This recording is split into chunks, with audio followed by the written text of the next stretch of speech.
ಕರ್ಮದ ಫಲವನ್ನು ತ್ಯಜಿಸಿರಿ, ಕೇವಲ ಕರ್ಮವನ್ನು ಆಚರಿಸಿರಿ. ಇದು ನಿಷ್ಕಾಮ ಕರ್ಮದ ದಿವ್ಯ ಸೂತ್ರ. ಇದುವೇ ಜೀವನದ ಸಾರ್ಥಕತೆಗೆ ಇರುವ ಏಕೈಕ ದಾರಿ. ನಮಸ್ಕಾರ ಸ್ನೇಹಿತರೆ, ನಿಮ್ಮೆಲ್ಲರಿಗೂ ನಮ್ಮ ಕನ್ನಡ ವಿಚಾರಧಾರೆಗಳು ವಾಹಿನಿಗೆ ಆದರದ ಸ್ವಾಗತ. ಇಂದಿನ ಈ ವಿಚಾರಮಯ ಪ್ರಯಾಣದಲ್ಲಿ ನಾವು ಸೃಷ್ಟಿಯ ಒಡೆಯನಾದ ಭಗವಾನ್ ಶ್ರೀಕೃಷ್ಣನ ಆ ಮಹಾನ್ ಚಿಂತನೆಗಳು ಮತ್ತು ಬೋಧನೆಗಳ ಕುರಿತು ಆಳವಾಗಿ ತಿಳಿಯಲಿದ್ದೇವೆ. ಈ ಅಮೋಘ ಸಂದೇಶಗಳು ಕೇವಲ ಪ್ರೇರಣಾದಾಯಕವಾಗಿರುವುದಿಲ್ಲ, ಬದಲಿಗೆ ಅವು ನಿಮ್ಮ ಜೀವನದ ಸಂಪೂರ್ಣ ಸ್ವರೂಪವನ್ನೇ ಬದಲಾಯಿಸುವ ಸಾಮರ್ಥ್ಯವನ್ನು ಹೊಂದಿವೆ. ನಿಮ್ಮ ಆಲೋಚನಾ ವಿಧಾನ, ನಿಮ್ಮ ಜೀವನದ ದೃಷ್ಟಿಕೋನ ಮತ್ತು ನೀವು ಜೀವನವನ್ನು ನಡೆಸುವ ರೀತಿಯನ್ನು ಈ ಜ್ಞಾನವು ಒಂದು ಹೊಸ ದಿಕ್ಕಿನತ್ತ ಕೊಂಡೊಯ್ಯಲು ಸಹಾಯ ಮಾಡುತ್ತದೆ. ಮಹಾಭಾರತದ ಆ ಘೋರ ಯುದ್ಧದ ಸಮಯದಲ್ಲಿ, ಕುರುಕ್ಷೇತ್ರದ ಯುದ್ಧ ಭೂಮಿಯಲ್ಲಿ ಅರ್ಜುನನು ತಾನು ಎದುರಿಸುತ್ತಿದ್ದ ಧರ್ಮ ಸಂಕಟದಿಂದ ಕಂಗೆಟ್ಟಿದ್ದಾಗ ಶ್ರೀಕೃಷ್ಣನು ಅರ್ಜುನನಿಗೆ ನೀಡಿದ ಆ ದಿವ್ಯ ಉಪದೇಶಗಳ ಸಂಕಲನವೇ ಶ್ರೀಮದ್ ಭಗವದ್ಗೀತೆಯಾಗಿದೆ. ವಾಸ್ತವವಾಗಿ ಈ ಸಮಗ್ರ ಉಪದೇಶವು ಪ್ರಶ್ನೆ ಮತ್ತು ಉತ್ತರಗಳ ರೂಪದಲ್ಲಿ ನಮ್ಮೆಲ್ಲರಿಗೂ ದಾರಿದೀಪವಾಗಿದೆ. ಅರ್ಜುನನು ಎದುರಿಸುತ್ತಿದ್ದ ಅಸಂಖ್ಯಾತ ಪ್ರಶ್ನೆಗಳ ಆ ಜ್ಞಾನದ ಚಕ್ರವ್ಯೂಹದಿಂದ ಶ್ರೀಕೃಷ್ಣನು ಅವನನ್ನು ಹೊರತರುತ್ತಾನೆ ಮತ್ತು ಪ್ರತಿಯೊಂದು ಪ್ರಶ್ನೆಗೂ ಉತ್ತರವನ್ನು ನೀಡಿ ಅವನಿಗೆ ಕರ್ತವ್ಯದ ಪಾಠವನ್ನು ಹೇಳಿಕೊಡುತ್ತಾನೆ. ಸಮಸ್ಯೆಗಳಿಂದ ಸುತ್ತುವರಿದಿರುವ ಈ ಆಧುನಿಕ ಯುಗದಲ್ಲಿ ಮನುಷ್ಯನನ್ನು ಒಂದು ಕರ್ಮಶೀಲ ಜೀವನವನ್ನು ನಡೆಸಲು ಪ್ರೇರೇಪಿಸುವ ಮಹಾಗ್ರಂಥ ಶ್ರೀಮದ್ ಭಗವದ್ಗೀತೆ. ಜೀವನದ ಬಗ್ಗೆ ಸಂಪೂರ್ಣವಾಗಿ ನಿರಾಶರಾದವರಿಗೆ ಹೊಸ ಭರವಸೆಗಳನ್ನು ತುಂಬುವ ಪ್ರಾಣದಾಯಕ ಸಂದೇಶಗಳ ಮಹಾಸಾಗರವೇ ಭಗವದ್ಗೀತೆ. ಸರಿಯಾಗಿ ಹೇಳಬೇಕೆಂದರೆ, ಶ್ರೀಕೃಷ್ಣನು ಹೇಗೆ ಅರ್ಜುನನ ನಿರಾಶೆಯನ್ನು ದೂರ ಮಾಡಿ ಅವನನ್ನು ನ್ಯಾಯಯುತ ಯುದ್ಧವನ್ನು ಮಾಡಲು ಪ್ರೇರೇಪಿಸಿದನೋ, ಅದೇ ರೀತಿಯ ಪ್ರೇರಣೆಯನ್ನು ಗೀತೆಯ ಜ್ಞಾನವು ಇಂದಿನ ಮನುಷ್ಯರಿಗೂ ನೀಡುತ್ತದೆ. ವೇಗವಾಗಿ ಓಡುತ್ತಿರುವ ಇಂದಿನ ಈ ಬದುಕಿನಲ್ಲಿ ನಮ್ಮ ಮನಸ್ಸಿಗೆ ಮತ್ತು ನಮ್ಮ ಆತ್ಮಕ್ಕೆ ನಿಜವಾದ ಶಾಂತಿಯನ್ನು ಮತ್ತು ಸ್ಥಿರತೆಯನ್ನು ನೀಡಬಲ್ಲ ಏಕೈಕ ದಿವ್ಯ ಔಷಧಿ ಎಂದರೆ ಅದು ಶ್ರೀಮದ್ ಭಗವದ್ಗೀತೆ ಮಾತ್ರ.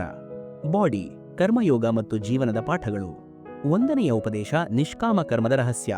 ಶ್ರೀಕೃಷ್ಣನ ಪ್ರಮುಖ ಬೋಧನೆಗಳಲ್ಲಿ ಅತ್ಯಂತ ಶ್ರೇಷ್ಠವಾದುದು ಕರ್ಮದ ಕುರಿತಾದ ಸಂದೇಶ. ಕರ್ಮವನ್ನು ಮಾಡು, ಆದರೆ ಫಲದ ಅಪೇಕ್ಷೆಯನ್ನು ಇಡಬೇಡ.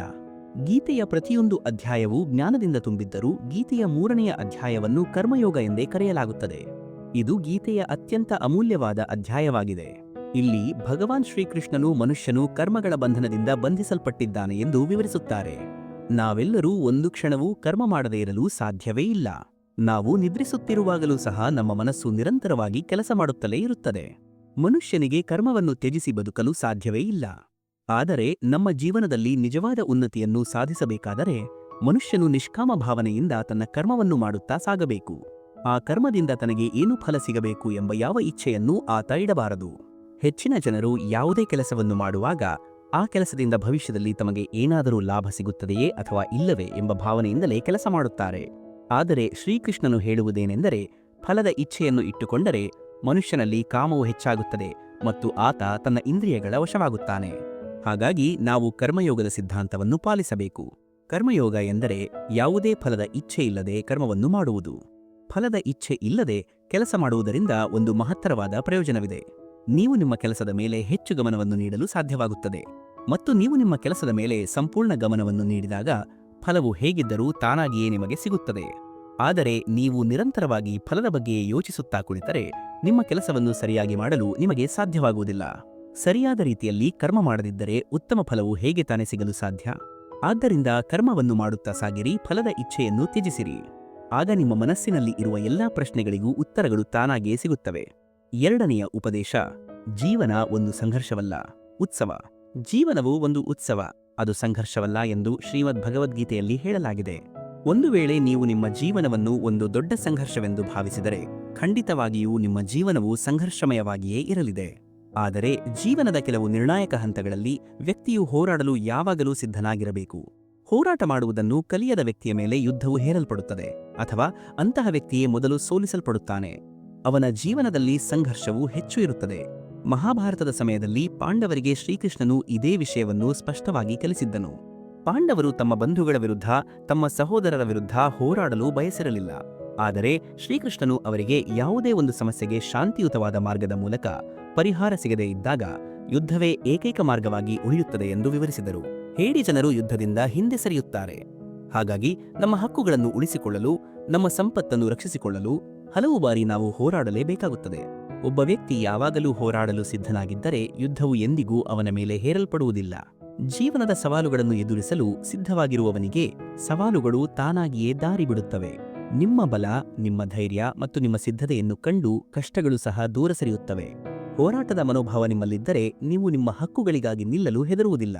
ಮೂರನೆಯ ಉಪದೇಶ, ನರಕಕ್ಕೆ 3 ದ್ವಾರಗಳು: ಕಾಮ, ಕ್ರೋಧ, ಲೋಭ. ಶ್ರೀಕೃಷ್ಣನು ವಿವರಿಸಿದ 5ನೆಯ ಪ್ರಮುಖ ವಿಷಯವೇನೆಂದರೆ ಕಾಮ, ಲೈಂಗಿಕ ಆಸೆ; ಕ್ರೋಧ, ಕೋಪ; ಮತ್ತು ಲೋಭ, ದುರಾಶೆ. ಇವು ನರಕಕ್ಕೆ ಇರುವ 3 ಮುಖ್ಯ ದ್ವಾರಗಳು. ಗೀತೆಯ 16ನೆಯ ಅಧ್ಯಾಯದ 21 ಶ್ಲೋಕದಲ್ಲಿ ಶ್ರೀಕೃಷ್ಣನು ಹೀಗೆ ಹೇಳುತ್ತಾರೆ: ಮನುಷ್ಯನು ತನ್ನ ಕರ್ಮಗಳ ಫಲವನ್ನು ಬಯಸಿದಾಗ ಅವನ ಮನಸ್ಸಿನಲ್ಲಿ ಕಾಮವು ಉತ್ಪತ್ತಿಯಾಗುತ್ತದೆ. ಈ ಕಾಮವೇ ಮನುಷ್ಯನಿಗೆ ಅತ್ಯಂತ ದೊಡ್ಡ ಶತ್ರುವಾಗಿದೆ, ಏಕೆಂದರೆ ಅದು ಬೆಂಕಿಯಂತೆ ನಿರಂತರವಾಗಿ ಉರಿಯುತ್ತಿರುತ್ತದೆ. ಮನುಷ್ಯನು ತನ್ನ ಆಸೆಗಳನ್ನು ಪೂರೈಸಲು ಎಷ್ಟು ಪ್ರಯತ್ನಿಸಿದರೂ ಅವನು ಕಾಮವನ್ನು ಎಂದಿಗೂ ಸಂಪೂರ್ಣವಾಗಿ ತೃಪ್ತಿಪಡಿಸಲು ಸಾಧ್ಯವಿಲ್ಲ. ಒಂದು ವೇಳೆ ಕಾಮನೆಯು ಪೂರ್ಣಗೊಳ್ಳದಿದ್ದರೆ ಆಗ ಕೋಪವು ಹುಟ್ಟಿಕೊಳ್ಳುತ್ತದೆ. ಕೋಪದ ಆವೇಶದಲ್ಲಿ ಮನುಷ್ಯನು ತಪ್ಪುಗಳನ್ನು ಮಾಡುತ್ತಾನೆ. ಇದು ಅವನನ್ನು ಮತ್ತಷ್ಟು ಕೆಳಗೆ ತಳ್ಳುತ್ತದೆ. ಕಾಮದ ಉತ್ಪತ್ತಿಗೆ ಲೋಭವು ಸಹ ಒಂದು ಕಾರಣವಾಗಿದೆ. ಒಬ್ಬ ಮನುಷ್ಯನು ತನ್ನಲ್ಲಿ ಏನಿದೆಯೋ ಅದರಿಂದಲೇ ಸಂತೋಷಪಟ್ಟುಕೊಂಡರೆ, ಅಂದರೆ ತನ್ನ ಇಚ್ಛೆಗಳನ್ನು ಕಡಿಮೆ ಮಾಡಿಕೊಂಡರೆ, ಅವನು ತನ್ನ ಶತ್ರುವಾದ ಕಾಮದ ಮೇಲೆ ವಿಜಯವನ್ನು ಸಾಧಿಸಲು ಸಾಧ್ಯವಾಗುತ್ತದೆ. ಆದ್ದರಿಂದ ಪ್ರಿಯ ವೀಕ್ಷಕರೇ, ನಮ್ಮ ಜೀವನದಲ್ಲಿ ಮೊದಲು ಸಂತೋಷ ಮತ್ತು ಸಂತೃಪ್ತಿಯನ್ನು ಅಳವಡಿಸಿಕೊಳ್ಳಬೇಕು. ನಿಮ್ಮ ಅಗತ್ಯಗಳನ್ನು 10,000 ರೂಪಾಯಿಗಳ ದೂರವಾಣಿಯಲ್ಲಿ ಪೂರೈಸಬಹುದಾಗಿದ್ದರೂ ನೀವು 1,00,000 ರೂಪಾಯಿಗಳ ದೂರವಾಣಿಯನ್ನು ಖರೀದಿಸಲು ಬಯಸಿದರೆ ನಿಮ್ಮ ಮನಸ್ಸಿನಲ್ಲಿ ಕಾಮವು ಹುಟ್ಟಲು ಇದೇ ಕಾರಣವಾಗುತ್ತದೆ. ಹಾಗಾಗಿ ಇಂತಹ ಲೌಕಿಕ ಸುಖಗಳ ಇಚ್ಛೆಯನ್ನು ತ್ಯಜಿಸಿರಿ, ಏಕೆಂದರೆ ಅವುಗಳಿಂದ ಸಿಗುವ ಸುಖವು ಕ್ಷಣಿಕವಾಗಿರುತ್ತದೆ ಮತ್ತು ಅದು ಎಂದಿಗೂ ವ್ಯಕ್ತಿಯನ್ನು ತೃಪ್ತಿಗೊಳಿಸುವುದಿಲ್ಲ. ಶ್ರೀಕೃಷ್ಣನು ಗೀತೆಯಲ್ಲಿ ಅನೇಕ ಬಾರಿ ಅರ್ಜುನನಿಗೆ ಕಾಮದ ವಿಷಯವಾಗಿ ತಿಳಿಸಿದ್ದಾರೆ. 3ನೆಯ ಅಧ್ಯಾಯದ 40 ಶ್ಲೋಕದಲ್ಲಿ ಇಂದ್ರಿಯಗಳು ಮತ್ತು ಮನಸ್ಸು ಕಾಮದ ಜನ್ಮಸ್ಥಳಗಳಾಗಿವೆ ಎಂದು ವಿವರಿಸುತ್ತಾರೆ. ಹಾಗಾಗಿ ಕಾಮರೂಪಿಯಾದ ಈ ಶತ್ರುವನ್ನು ಸೋಲಿಸಬೇಕಾದರೆ ನಿಮ್ಮ ಇಂದ್ರಿಯಗಳನ್ನು ನಿಮ್ಮ ವಶದಲ್ಲಿ ಇಟ್ಟುಕೊಳ್ಳಲು ಕಲಿಯಿರಿ ಮತ್ತು ಆ ಇಂದ್ರಿಯಗಳನ್ನು ಪರಮಾತ್ಮನ ಸೇವೆಯಲ್ಲಿ ತೊಡಗಿಸಿರಿ. 4ನೆಯ ಉಪದೇಶ, ಬದಲಾವಣೆ ಮತ್ತು ಮಾನವೀಯತೆ. ಈ ಜಗತ್ತಿನಲ್ಲಿ ಮನುಷ್ಯತ್ವವನ್ನು ಹೊರತುಪಡಿಸಿ ಬೇರೆ ಯಾವುದೇ ವಿಷಯವೂ ಶಾಶ್ವತವಾಗಿ ಉಳಿಯುವುದಿಲ್ಲ. ಮನುಷ್ಯನು ಹುಟ್ಟುವಾಗ ಯಾವುದೇ ವಸ್ತ್ರವಿಲ್ಲದೆ ಬರುತ್ತಾನೆ ಮತ್ತು ಅವನು ಮರಣಿಸಿದಾಗ ಅವನನ್ನು ಹಾಗೆಯೇ ಸುಡಲಾಗುತ್ತದೆ. ಅವನ ಜೊತೆ ಏನೂ ಹೋಗುವುದಿಲ್ಲ. ಸ್ನೇಹಿತರೆ, ಜೀವನದಲ್ಲಿ ನೀವು ಇಲ್ಲಿ ಬಂದ ಮೇಲೆ ಏನು ಸಿಕ್ಕಿದೆಯೋ ಅದು ನೀವು ಬರುವ ಮೊದಲು ಬೇರೊಬ್ಬರ ಸ್ವತ್ತಾಗಿತ್ತು ಮತ್ತು ನೀವು ಇಲ್ಲಿಂದ ಹೊರಟು ಹೋದ ಮೇಲೆ ಅದು ಮತ್ತೊಬ್ಬರ ಸ್ವತ್ತಾಗುತ್ತದೆ.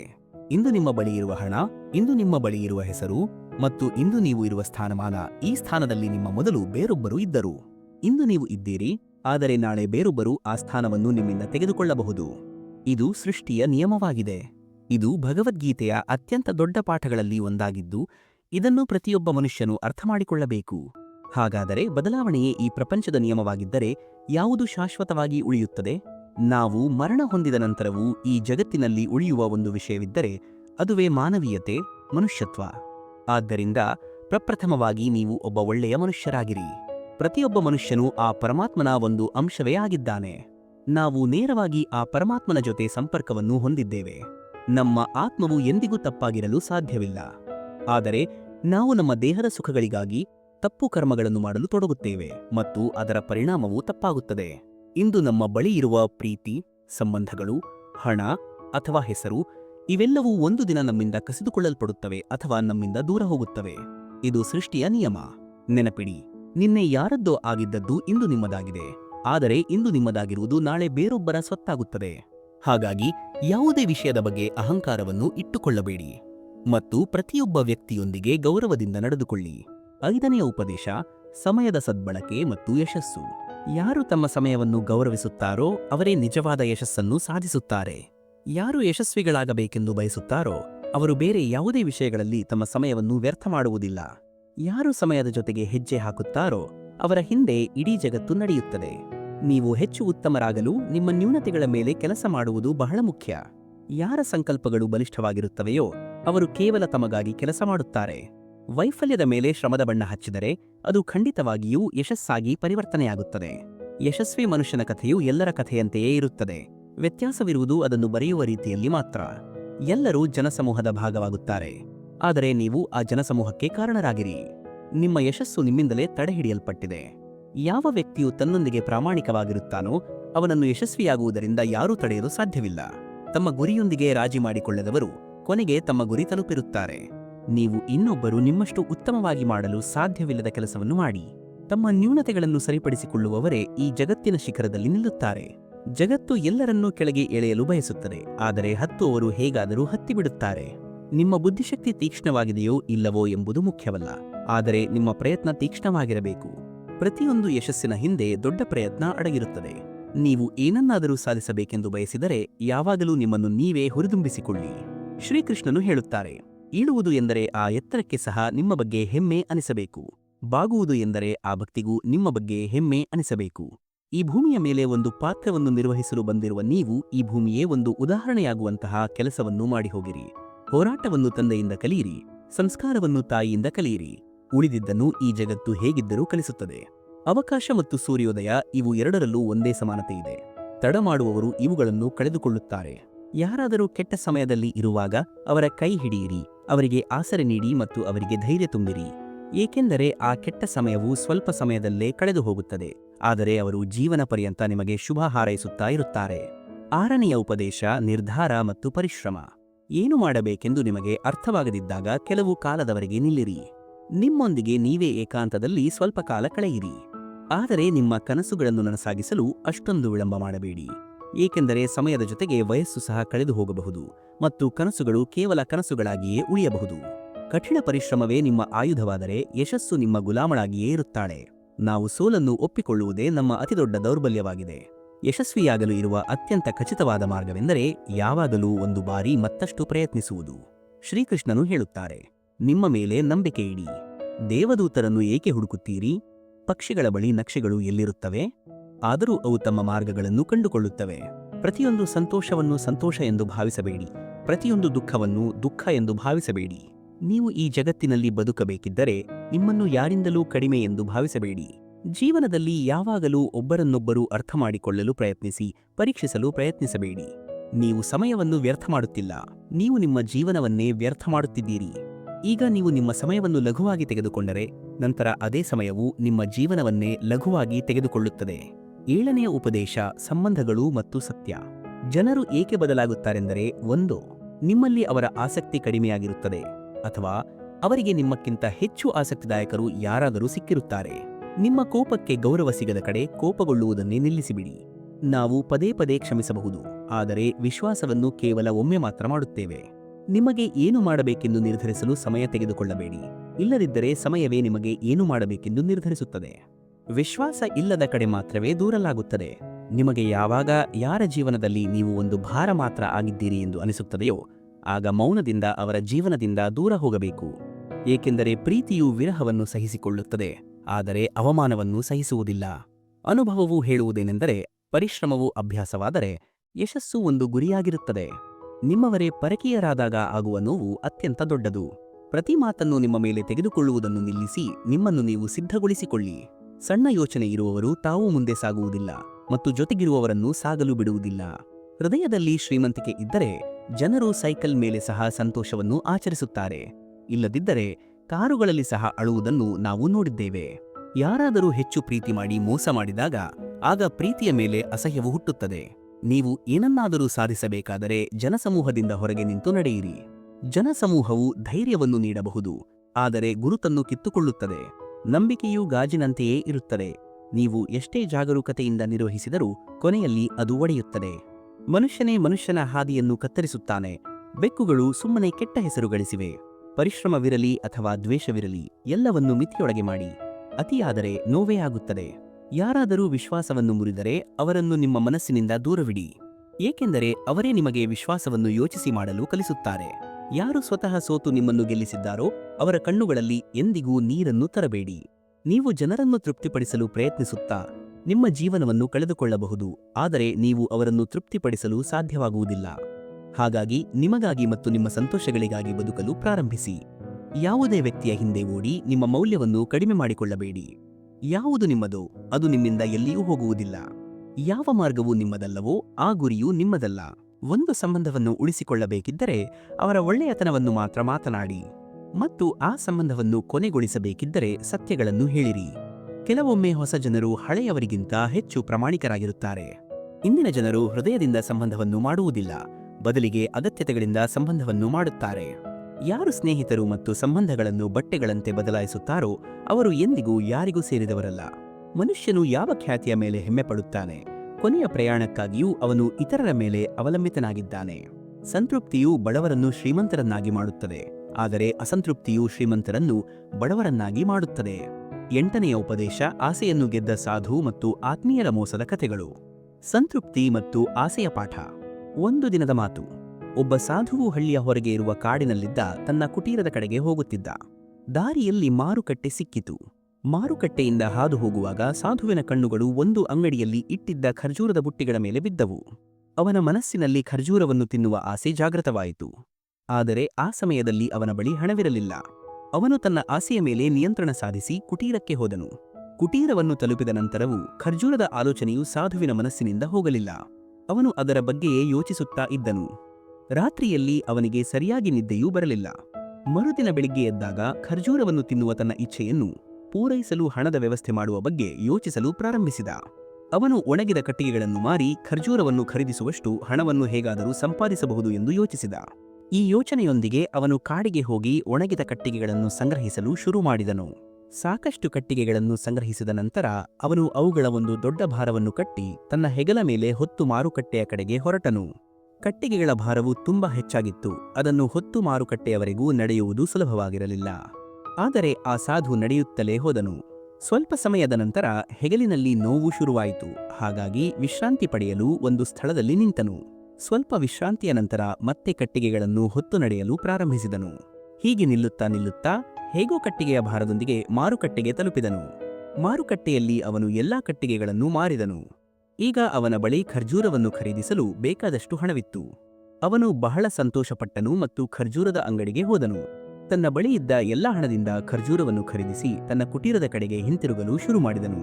ಕುಟೀರದ ಕಡೆಗೆ ಹೋಗುತ್ತಿರುವಾಗ ಅವನ ಮನಸ್ಸಿನಲ್ಲಿ ಒಂದು ಮಹತ್ವದ ವಿಚಾರ ಮೂಡಿತು. ಇಂದು ನನಗೆ ಖರ್ಜೂರ ತಿನ್ನುವ ಆಸೆಯಾಯಿತು. ನಾಳೆ ಇನ್ನೊಂದು ವಸ್ತುವಿನ ಆಸೆಯಾಗಬಹುದು. ಮತ್ತೊಂದು ದಿನ ಹೊಸ ವಸ್ತ್ರಗಳ ಆಸೆಯಾಗಬಹುದು. ಇನ್ನೊಂದು ದಿನ ಉತ್ತಮ ಮನೆಯ ಆಸೆಯಾಗಬಹುದು. ಮತ್ತೆ ಎಂದಾದರೂ ಹೆಂಡತಿ ಮತ್ತು ಮಕ್ಕಳ ಆಸೆಯಾಗಬಹುದು. ಮತ್ತೊಮ್ಮೆ ಹಣದ ಆಸೆಯಾಗಬಹುದು. ನಾನು ಒಬ್ಬ ಸಾಧು ವ್ಯಕ್ತಿ. ಹೀಗಾದರೆ ನಾನು ಆಸೆಗಳ ದಾಸನಾಗಿ ಬಿಡುತ್ತೇನೆಯಲ್ಲವೇ ಎಂದು ಯೋಚಿಸಿದ. ಈ ವಿಚಾರ ಮನಸ್ಸಿಗೆ ಬಂದ ತಕ್ಷಣ ಸಾಧು ಖರ್ಜೂರ ತಿನ್ನುವ ತನ್ನ ಆಲೋಚನೆಯನ್ನು ತ್ಯಜಿಸಿದನು. ಅದೇ ಸಮಯದಲ್ಲಿ ಅವನ ಪಕ್ಕದಲ್ಲಿ ಒಬ್ಬ ಬಡ ವ್ಯಕ್ತಿ ಹಾದು ಹೋಗುತ್ತಿದ್ದ. ಸಾಧುವು ಅವನನ್ನು ಕರೆದು ತನ್ನಲ್ಲಿದ್ದ ಎಲ್ಲಾ ಖರ್ಜೂರವನ್ನು ಅವನಿಗೆ ಕೊಟ್ಟುಬಿಟ್ಟನು. ಈ ರೀತಿಯಾಗಿ ಆ ಸಾಧುವು ತನ್ನನ್ನು ಆಸೆಗಳ ದಾಸನಾಗುವುದರಿಂದ ರಕ್ಷಿಸಿಕೊಂಡನು. ಸ್ನೇಹಿತರೆ, ಈ ಕಥೆಯಿಂದ ನಾವು ಕಲಿಯುವ ಪಾಠವೇನೆಂದರೆ, ನಮ್ಮ ಪ್ರತಿಯೊಂದು ಇಚ್ಛೆಗಳ ಮುಂದೆ ನಾವು ಸೋತರೆ ನಾವು ಶಾಶ್ವತವಾಗಿ ನಮ್ಮ ಇಚ್ಛೆಗಳ ದಾಸರಾಗುತ್ತೇವೆ. ಮನಸ್ಸು ಚಂಚಲವಾಗಿರುತ್ತದೆ ಮತ್ತು ಅದರಲ್ಲಿ ನಿರಂತರವಾಗಿ ಇಚ್ಛೆಗಳು ಹುಟ್ಟುತ್ತಲೇ ಇರುತ್ತವೆ. ಆ ಇಚ್ಛೆಗಳು ಸರಿಯಾಗಿರಬಹುದು ಅಥವಾ ತಪ್ಪಾಗಿರಬಹುದು. ಇಂತಹ ಸಮಯದಲ್ಲಿ ಆ ಇಚ್ಛೆಗಳ ಮೇಲೆ ನಿಯಂತ್ರಣವನ್ನು ಇಡುವುದು ಬಹಳ ಅವಶ್ಯಕ. ಚೆನ್ನಾಗಿ ಆಲೋಚಿಸಿ, ವಿವೇಕದಿಂದ ನಿಮ್ಮ ಆಸೆಗಳನ್ನು ಪರೀಕ್ಷಿಸಿದ ನಂತರವೇ ಅವುಗಳ ಈಡೇರಿಕೆಗಾಗಿ ಹೆಜ್ಜೆ ಇಡಬೇಕು. ಆಗ ಮಾತ್ರ ಜೀವನದಲ್ಲಿ ಯಶಸ್ಸು ಸಿಗುತ್ತದೆ. ನಾವು ಇಚ್ಛೆಗಳ ದಾಸರಾಗಬಾರದು, ಬದಲಿಗೆ ಇಚ್ಛೆಗಳನ್ನೇ ನಮ್ಮ ದಾಸರನ್ನಾಗಿ ಮಾಡಿಕೊಳ್ಳಬೇಕು. 9ನೆಯ ಉಪದೇಶ. ಮೋಸದಿಂದ ಪಾರಾಗುವ ವಿವೇಕ. ಒಮ್ಮೆ ಒಬ್ಬ ಅಮಾಯಕ ಹುಡುಗನು ತನ್ನ ಜೀವನದಿಂದ ತುಂಬಾ ಕಂಗೆಟ್ಟಿದ್ದ. ಏಕೆಂದರೆ ಪ್ರತಿಯೊಬ್ಬರೂ ಅವನಿಗೆ ಮೋಸ ಮಾಡಿ ಹೋಗುತ್ತಿದ್ದರು. ಅವನಿಂದ ಲಾಭ ಪಡೆದುಕೊಳ್ಳುತ್ತಿದ್ದರು ಮತ್ತು ಪ್ರತಿಯೊಬ್ಬರೂ ಅವನಿಗೆ ವಿಶ್ವಾಸಘಾತ ಮಾಡುತ್ತಿದ್ದರು. ಏಕೆ ಹೀಗಾಗುತ್ತದೆ ಎಂದು ಅವನಿಗೆ ಅರ್ಥವಾಗುತ್ತಿರಲಿಲ್ಲ. ಈ ಸಮಸ್ಯೆಗೆ ಕಾರಣವನ್ನು ಕೇಳಲು ಆ ಹುಡುಗ ಒಬ್ಬ ಮಹಾತ್ಮರ ಬಳಿಗೆ ಹೋದನು. ಗುರುವರ್ಯರೇ, ನನ್ನ ಜೀವನದಲ್ಲಿ ಪ್ರತಿಯೊಬ್ಬರೂ ನನಗೆ ಮೋಸ ಮಾಡಿ ಹೋಗುತ್ತಾರೆ. ನಾನು ಎಲ್ಲರ ಜೊತೆಯೂ ಚೆನ್ನಾಗಿಯೇ ಇರುತ್ತೇನೆ, ಎಲ್ಲರಿಗೂ ಸಹಾಯ ಮಾಡುತ್ತೇನೆ. ಆದರೂ ಏಕೆ ನನಗೆ ಎಲ್ಲರೂ ಮೋಸ ಮಾಡುತ್ತಾರೆ ಎಂದು ಕೇಳಿದ. ಇದೆಲ್ಲವನ್ನು ಕೇಳಿದ ಆ ಮಹಾತ್ಮರು ನಕ್ಕರು ಮತ್ತು ಹೇಳಿದರು, ಮಗನೇ, ಇದರಲ್ಲಿ ನಿನ್ನ ತಪ್ಪೇನಿಲ್ಲ. ಈ ಜಗತ್ತು ಹೀಗೇ ಇದೆ. ಇಲ್ಲಿ ಪ್ರತಿಯೊಬ್ಬರು ಬಂದು ನಿನ್ನಿಂದ ಲಾಭ ಪಡೆದು ಹೋಗುತ್ತಾರೆ. ನೀನು ಒಬ್ಬ ಜಾಣ, ಚತುರ ವ್ಯಕ್ತಿಯಾಗಿಲ್ಲದಿದ್ದರೆ, ನಿನ್ನನ್ನು ಯಾರೂ ಮೋಸ ಮಾಡಬಾರದು ಎಂದು ನೀನು ಬಯಸಿದರೆ, ನೀನು ಜಾಣನಾಗಿ ಬದುಕಬೇಕಾಗುತ್ತದೆ. ಈ ಮಾತನ್ನು ಕೇಳಿದ ಹುಡುಗ, ಗುರುವರ್ಯರೇ, ನಾನು ಹೇಗೆ ಜಾಣನಾಗಬೇಕು? ನನಗೆ ಬೇರೆಯವರಿಗೆ ಕೆಟ್ಟದ್ದು ಮಾಡುವುದಕ್ಕೆ ಬರುವುದಿಲ್ಲ ಎಂದು ಕೇಳಿದ. ಆ ಮಹಾತ್ಮರು ಮತ್ತೆ ನಕ್ಕು ಹೇಳಿದರು, ಮಗನೇ, ಜಾಣತನ ಎಂದರೆ ನೀನು ಬೇರೆಯವರಿಗೆ ತಪ್ಪು ಮಾಡು ಎಂದರ್ಥವಲ್ಲ. ಜಾಣತನ ಎಂದರೆ ನಿನ್ನೊಂದಿಗೆ ತಪ್ಪು ಆಗಲು ನೀನು ಅವಕಾಶ ಕೊಡಬಾರದು ಎಂದರ್ಥ. ಆಗ ಆ ಹುಡುಗನು, ನಾನು ಜಾಣನಾಗಲು ಸಹಾಯವಾಗುವಂತಹ ಸಲಹೆಗಳನ್ನು ಕೊಡುತ್ತೀರಾ ಎಂದು ಕೇಳಿದನು. ಆಗ ಗುರುಗಳು ಹೇಳಿದರು, ಇಂದು ನಾನು ನಿನಗೆ 8 ಮಹತ್ವಪೂರ್ಣ ವಿಷಯಗಳನ್ನು ಹೇಳುತ್ತೇನೆ. ಇವನ್ನು ನೀನು ಗಮನವಿಟ್ಟು ಕೇಳಿ ನಿನ್ನ ಜೀವನದಲ್ಲಿ ಅಳವಡಿಸಿಕೊಂಡರೆ ನಿನ್ನನ್ನು ಯಾರೂ ಮೋಸ ಮಾಡಲು ಸಾಧ್ಯವಿಲ್ಲ ಮತ್ತು ಯಾರೂ ನಿನ್ನೊಂದಿಗೆ ಕೆಟ್ಟದ್ದನ್ನು ಮಾಡಲು ಸಾಧ್ಯವಿಲ್ಲ. 1. ಅತಿ ಒಳ್ಳೆಯವನಾಗಬೇಡ. ಮೊದಲ ಮತ್ತು ಅತ್ಯಂತ ಮಹತ್ವದ ಸಲಹೆ ಎಂದರೆ ಅತಿ ಒಳ್ಳೆಯವನಾಗಬೇಡ. ಏಕೆಂದರೆ ಯಾವ ಮನುಷ್ಯನು ಅಗತ್ಯಕ್ಕಿಂತ ಹೆಚ್ಚಾಗಿ ಒಳ್ಳೆಯವನಾಗಿರುತ್ತಾನೋ ಅವನು ನಂತರ ಖಂಡಿತವಾಗಿ ಪಶ್ಚಾತ್ತಾಪ ಪಡುತ್ತಾನೆ. ಅತಿ ಒಳ್ಳೆಯವನಾಗುವುದರಿಂದ ನಮಗೆ ನಷ್ಟವೇ ಆಗುತ್ತದೆ. ನೀನು ಒಳ್ಳೆಯವನಾಗಿರುವುದರಿಂದ ನೀನೇ ಎಲ್ಲಾ ರಾಜ್ಯಗಳನ್ನು ಮಾಡಿಕೊಳ್ಳಬೇಕಾಗುತ್ತದೆ.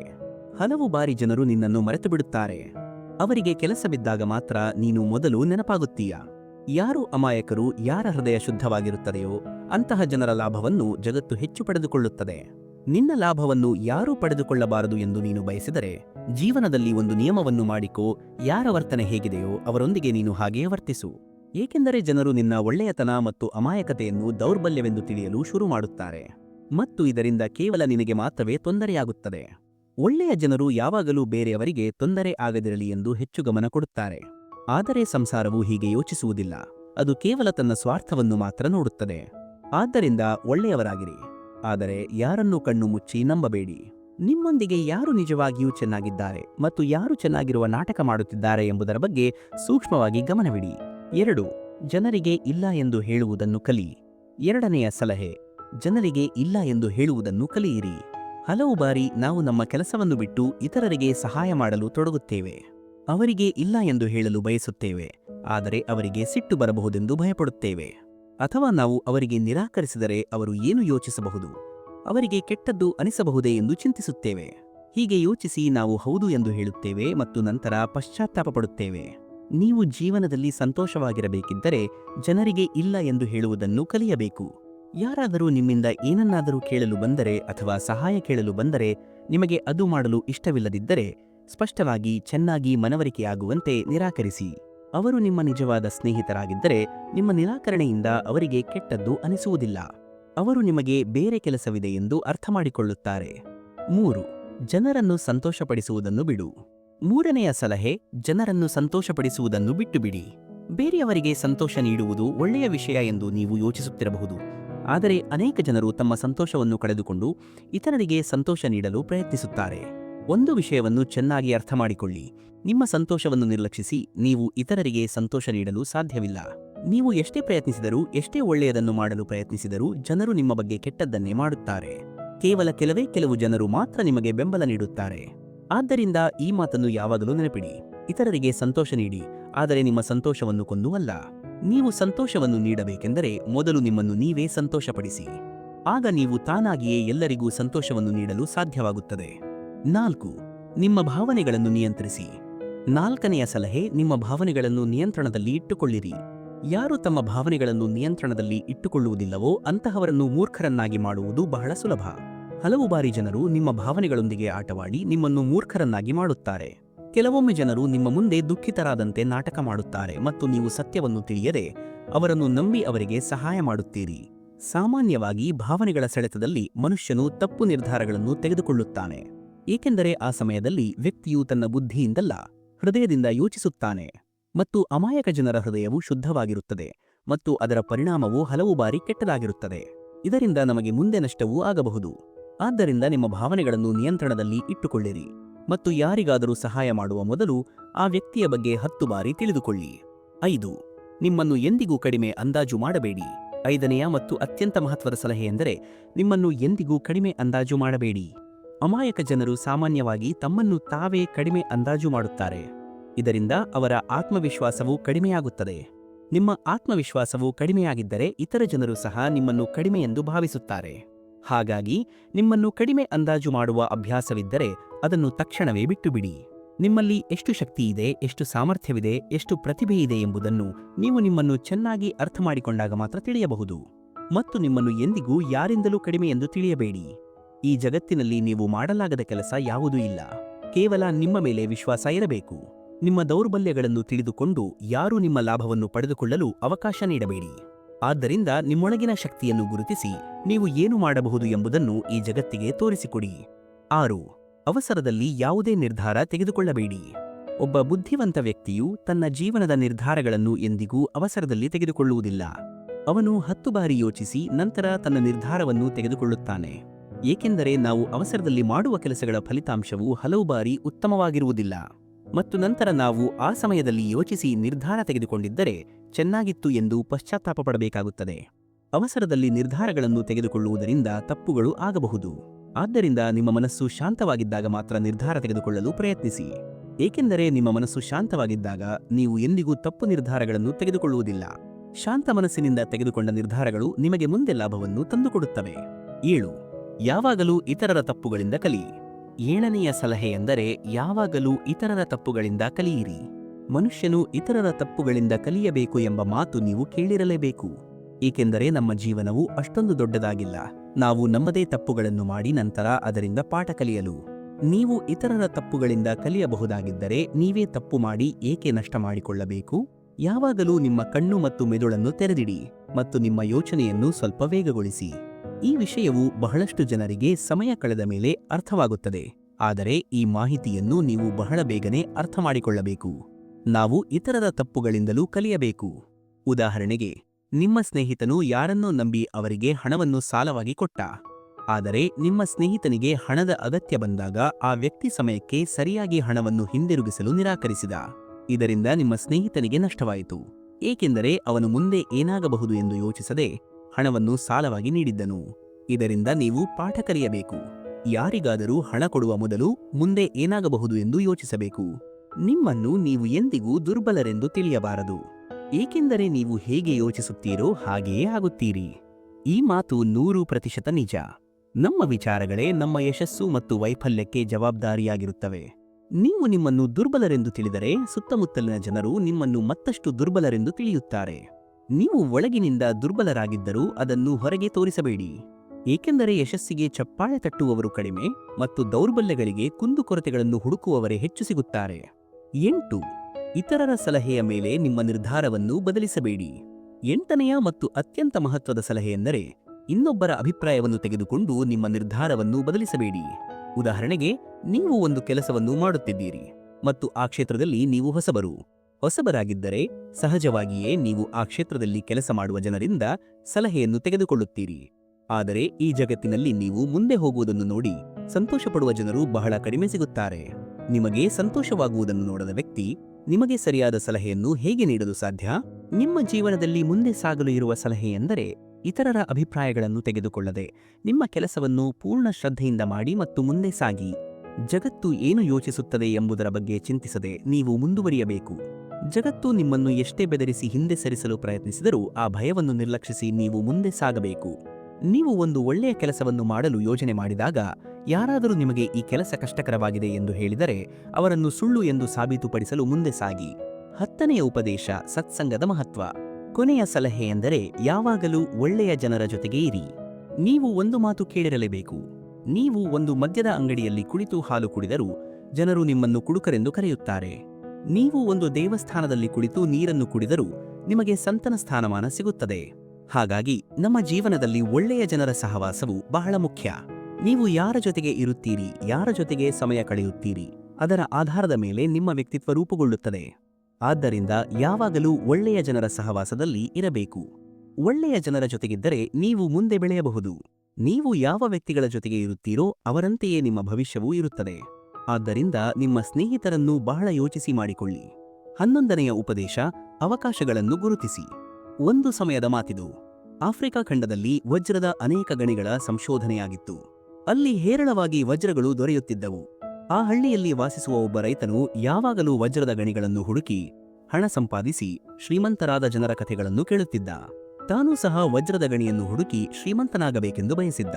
ಒಂದು ದಿನ ಶ್ರೀಮಂತನಾಗುವ ತನ್ನ ಕನಸನ್ನು ನನಸಾಗಿಸಲು ಅವನು ತನ್ನ ಜಮೀನನ್ನೇ ಮಾರಿಬಿಟ್ಟ ಮತ್ತು ವಜ್ರದ ಗಣಿಯ ಹುಡುಕಾಟದಲ್ಲಿ ಹೊರಟನು.